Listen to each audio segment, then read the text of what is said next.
नकल करने के लिए भी अकल चाहिए। आपने ये मुहावरा ज़रूर सुना होगा और ये बिल्कुल सही है। मैंने अभी कुछ वीडियोज़ बनाए हैं जिसमें मैंने कॉपी के किस्से सुनाए हैं। ऐसे और 2 किस्से हैं जिसमें नकल करते वक़्त अकल का इस्तेमाल नहीं किया गया और परिणाम ये निकला। हमने एक शॉर्ट नोट पूछी थी एंटीकोएगुलेंट्स के ऊपर।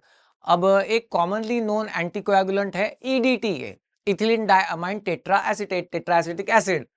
तो हुआ ये कि एज कोई इंटरनल एग्जाम ही होगी, फर्स्ट इंटरनल वगैरह, और बच्चे, बहुत सारे बच्चे किसी होशियार बच्चे के ऊपर डिपेंड करके आए हुए थे और वो अकेला शायद आंसर जानता था।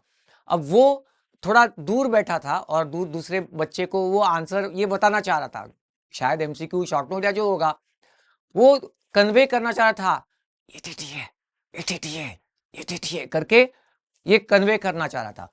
अब किसी ने जिसने बिल्कुल ही ना पढ़ा हो, उसको क्या, उसको तो काला अक्षर भैंस बराबर, तो उसको ईडीटीए ये नहीं सुनाई दे रहा है और उसने, और फिर आजू बाजू के सब ने, इनफैक्ट वो पूरे एग्जाम हॉल ने एंटीकोएगुलेंट के नाम पर लिख दिया था D D T, take that. यानी किसी ने ये सोचा नहीं लिखते वक्त कि अरे डीडीटी ये क्या, मतलब एंटीकोएगुलेंट है एज यूज्ड। उनको बस सुनाई ऐसे दे रहा था क्योंकि वो जोर से तो बता नहीं सकता, कॉपी है ना, तो इसलिए वो हल्के से बताने की कोशिश कर रहा था, ईटीटी है, ईटीटी है, ईटीटी है। और वो सुन के सभी बच्चों ने हॉल में डीडीटी लिखा था। तो क्या मतलब नकल करने के लिए भी अकल की जरूरत है, बिल्कुल है, देखो ना। अच्छा, जर्नल, हम लोग अक्सर बताते हैं कि भाई जर्नल में जो आंसर्स होते हैं वो आप अपने मन से ढूंढ के निकालो और लिखो तो ठीक रहेंगे आंसर्स। नहीं, एक का जर्नल लिया और उसी में से सबने कॉपी किया, चलो कोई बात नहीं, या सीनियर का पुराना जर्नल लिया, उसमें से कॉपी किया। अब उसमें टेम्परेचर रेगुलेशन का एक प्रैक्टिकल था और फिर टेम्परेचर रेगुलेटेड, अगर टेम्परेचर रिलेटेड डिसऑर्डर्स, ऐसा एक क्वेश्चन था। तो उस सीनियर बंदे ने, जिसने ये लिखना चाहिए था फ्रॉस्ट बाइट, उसकी जगह पे उसने लिखा था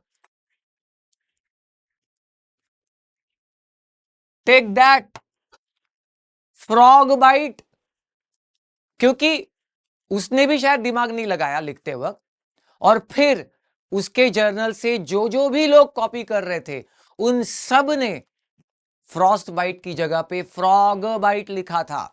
किसी ने ये तक नहीं सोचा, मतलब नकल कर रहे हो तो भी थोड़ी अकल लगाते ना, किसी ने नहीं सोचा कि भाई फ्रॉग, क्या फ्रॉग बाइट कर भी सकता है, व्हाट इज फ्रॉग बाइट।